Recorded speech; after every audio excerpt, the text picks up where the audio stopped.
confirm Philippine Navy's new capability, lalampasan pa ang China. Wow, matindi. Matindi ngayon ang ating Armed Forces of the Philippines ang ating gobyerno So talagang nagmo-modernize, nagpapalitan ng mga makabagong armas ang ating sandatang lakas sa tulong ni PBBM. Matindi. So, itong ating bibigyan ng reaction video komentaryo, question.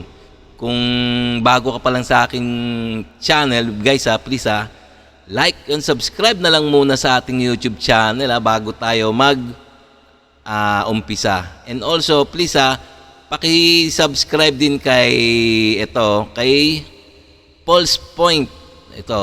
Okay, Pulse Point PH. So, itong video na to sa kanya to. So, please paki-subscribe din sa kanya. Ngayon, kung gusto nyo yung mga ganitong reaction, please like and subscribe na lang muna. Okay, umpisa na natin. Breaking news! Maniniwala ba kayo kung sabihin ko na ang Pilipinas na ang magiging pinakamalakas sa buong Southeast Asia next year? Hindi nyo aakalaing may nakatagong plano ang Pilipinas na magpapatahimik sa mga kalaban. At ngayong araw na to, ilalantad ko sa inyo ang master plan na ito. Pero bago yan, isipin nyo na lang kung paano nagulat ang China nang malaman nila na hindi lang pala military upgrade ang plano ng Pilipinas. May secret diplomatic move pa na ginagawa sa ASEAN. At bakit kaya biglang nag-alboroto ang China? Gaano kaya kalalim ang talino ng ating mahal na Pangulo? Mga ka-Pulse Point, i-comment nyo nga, sino sa tingin nyo ang tunay na kakampi ng Pilipinas sa ASEAN? Kasi marami pa rin sa mga member ng ASEAN ang nakadepende sa Belt and Road Initiative ng China. Kaya abangan nyo ang shocking revelation sa dulo ng video na to. Unang-una, according to Philippine Coast Guard Commandant Ronnie Gilgavan, magkakaroon tayo ng 49 na bagong barko mula sa France at Japan. Isipin nyo, double na ang lakas ng ating Coast Guard. At ito ang napakaraming barko ng Philippine Coast Guard ngayon upgraded 40 vessel ang madadagdag sa ating Philippine Coast Guard. Matindi. Nakamalaking plot twist. According to PCG Commandant Gavan, by 2025, the Philippine Coast Guard will become one of the most manned coast guards in this part of the world. Talo natin lahat ng bansa sa Southeast Asia when it comes sa dami ng Coast Guard ships. Astig, di ba? Kaya sa parang maganda yan, magandang plano ng ating gobyerno yan magdagdag ng maraming mga Philippine Coast Guard vessel. Para nga hindi naman tayo mukhang kawawa. Mga pro-Duterte dyan na nagsasabi na wala naman nagawa si PBBM, think again. Performance rating ni Pres Marcos hindi gumalaw ayon sa survey. Palakpakan. Nagpe-perform ba siya? Talagang hindi gagalaw yan. Kung ang ating susukatin yung performance niya sa pagpupulburon, malamang sa malamang yun, gagalaw yun. Pero ang performance niya bilang Pangulo ng ating bansa, mananatiling stagnant yan. Hindi naman nagpe-perform. Paano gagalaw? Mga kumbaga mga kritiko ng ating presidente PBBM yun. Hayaan nyo na lang yun. Point. Ito ang tunay na dahilan kung bakit todo military upgrade tayo ngayon. Because according to inside sources, may critical timeline na dapat sundin. At ito ang pinaka-importanteng part. May connection ito sa United Nations Convention on the Law of the Sea. Kaya pala todo upgrade ng barko at missile systems. Dahil ang Pilipinas ay may planong i-enforce ang bagong Maritime Zones Act at Archipelagic Sea Lanes Act.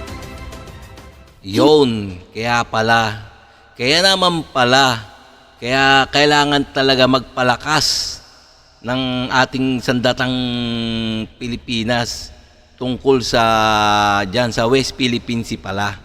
Yung bagong batas na inimplement o pinirmahan ni Bongbong Marcos Yung ayun ang nagpapatunay na yung batas na yun ay nagpapatunay na atin ang West Philippine Sea within 200 nautical miles EEZ, Exclusive Economic Zone ng Pilipinas. So kailangan talaga yan, yung mga military assets dyan sa West Philippine Sea, di ba?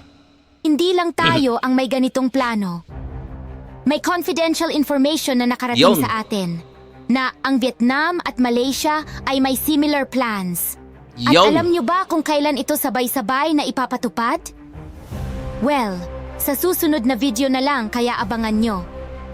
Pero mga Yun. ka-Pulse Point, may nakatagong plano pa pala. According to DFA Assistant Secretary Marshal Yun. Luis Alferez, nagkaroon na ng secret talks ang Pilipinas with other ASEAN claimant states. Yun.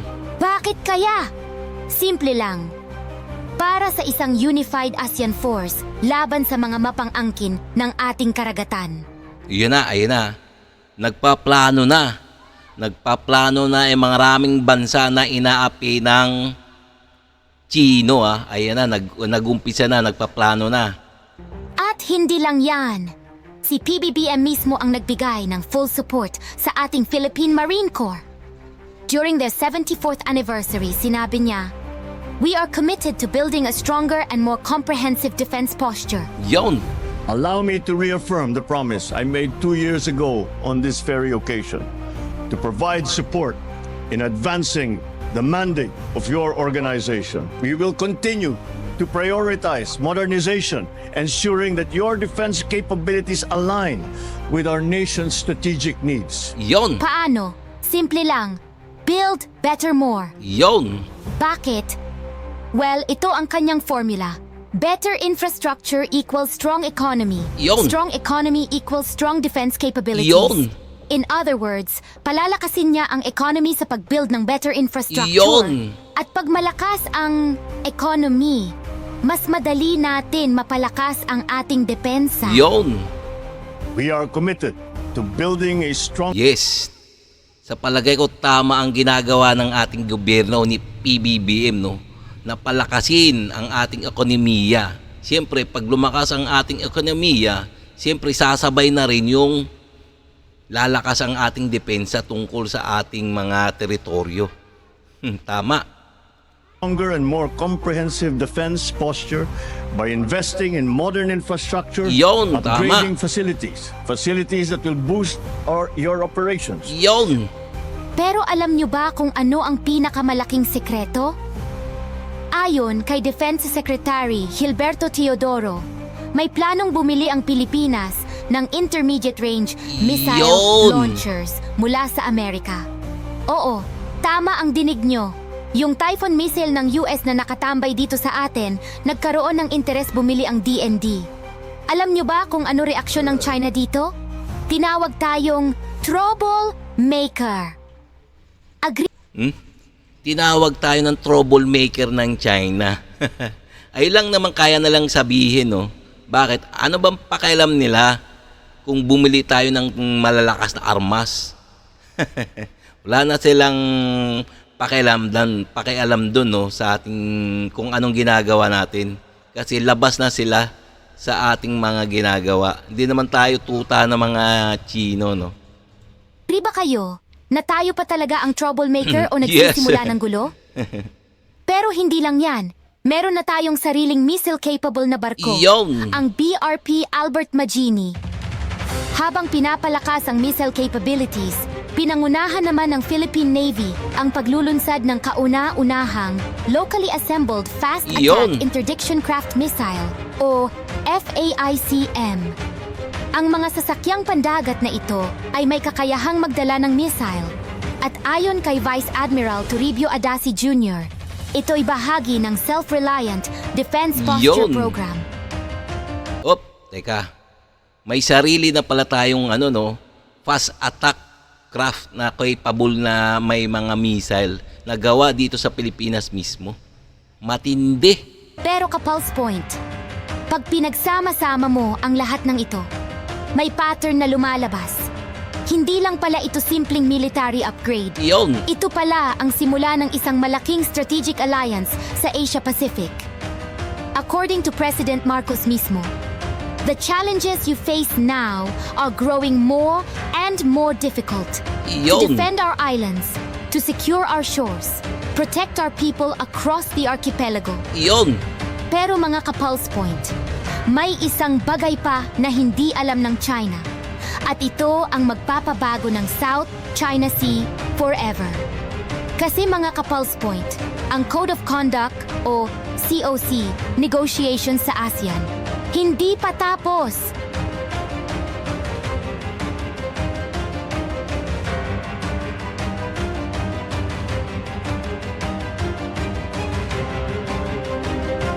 At may groundbreaking development na walang may alam maliban sa mga nasa loob mismo ng negotiations.